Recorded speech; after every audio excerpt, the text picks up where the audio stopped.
The Ghost of the South Atlantic.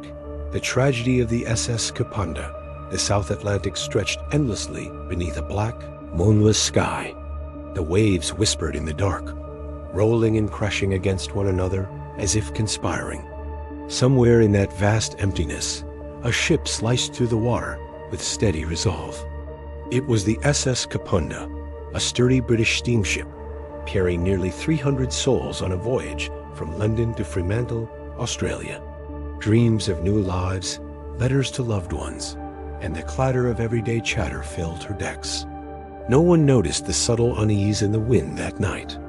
Sailors whispered about strange swells that seemed to come from nowhere, pulling the ship slightly off course, and passengers felt a peculiar heaviness in the air.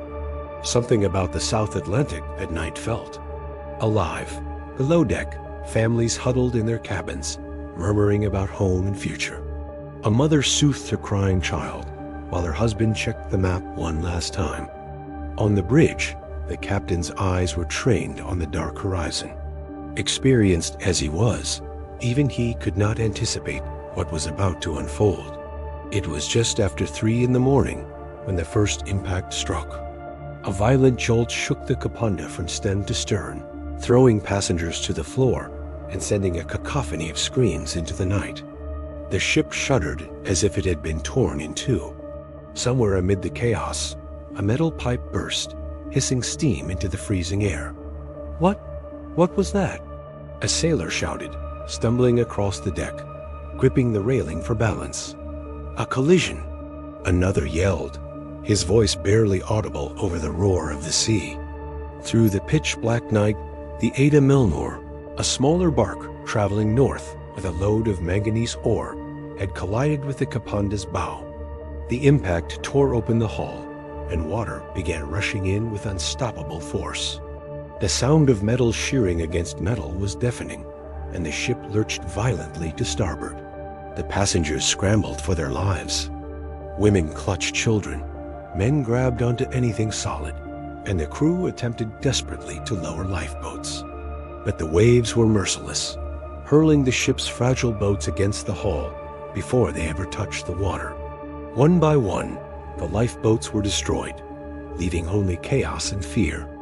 Time lost meaning.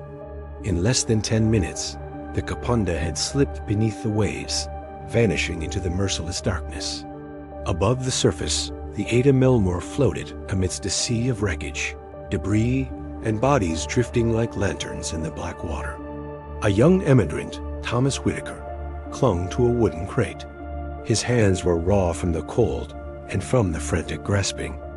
Around him, people called for help, screaming and shouting each other's names, but the ocean swallowed all sound.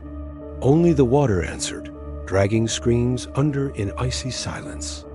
"I can't hold on," a voice cried, then another, and another. Somehow, Thomas survived, as did a small group of 16 others. They clung to floating debris, freezing, exhausted, and terror-stricken. The rest were gone, swallowed entirely by the South Atlantic. By dawn, the storm had faded, leaving a calm they felt almost unnatural.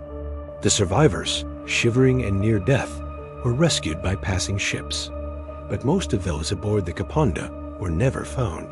Bodies that did wash ashore were clothed in tattered remnants, wrapped in sailcloth, or grasping fragments of their belongings.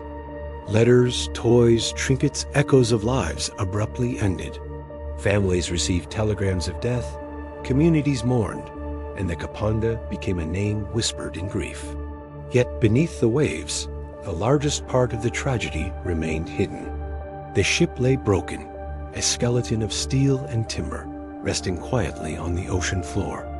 In the years that followed, historians debated the causes. Some blamed the collision itself, a catastrophic strike that left no time to react. Others pointed to human error, poor visibility, or inadequate signaling between the ships. Sailors, however, told another story, one less tangible but whispered in hushed tones. The South Atlantic ghost swell? This was a strange, powerful underwater current, said to appear without warning, capable of bending compasses, hiding dangers in plain sight, and tossing vessels off course with deadly precision.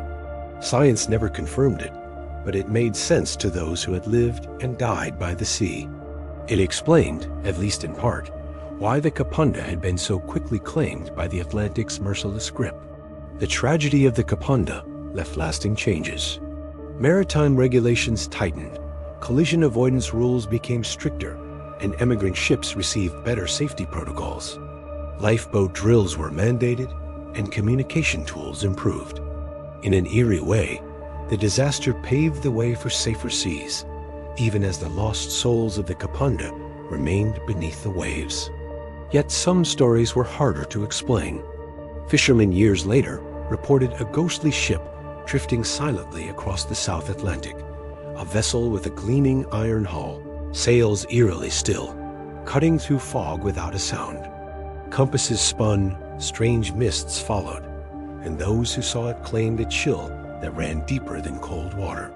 It was never identified, but the legend of the phantom Kapunda grew. Even today, the story lingers. When the winds howl across the South Atlantic, when the waves rise higher than houses and storms rage with sudden ferocity, some sailors swear they can hear whispers in the water. A warning, perhaps, or a remembrance of a ship that vanished too quickly, leaving behind only fear, sorrow, and unanswered questions. The Kapunda was not famous like the Titanic. It was not a warship, nor a vessel carrying treasure. It was an ordinary ship, carrying ordinary people chasing extraordinary dreams. Yet, in a matter of minutes, it became a legend of darkness, a cautionary tale of the ocean's vast, indifferent power. And in the deep, dark South Atlantic, it remains, waiting, silent, a ghost beneath the waves, carrying memories of the lives it took and the stories left behind. The sea does not forgive mistakes. It does not listen to pleas, and the Kapunda, like so many ships before and after, reminds us that the ocean always claims its due.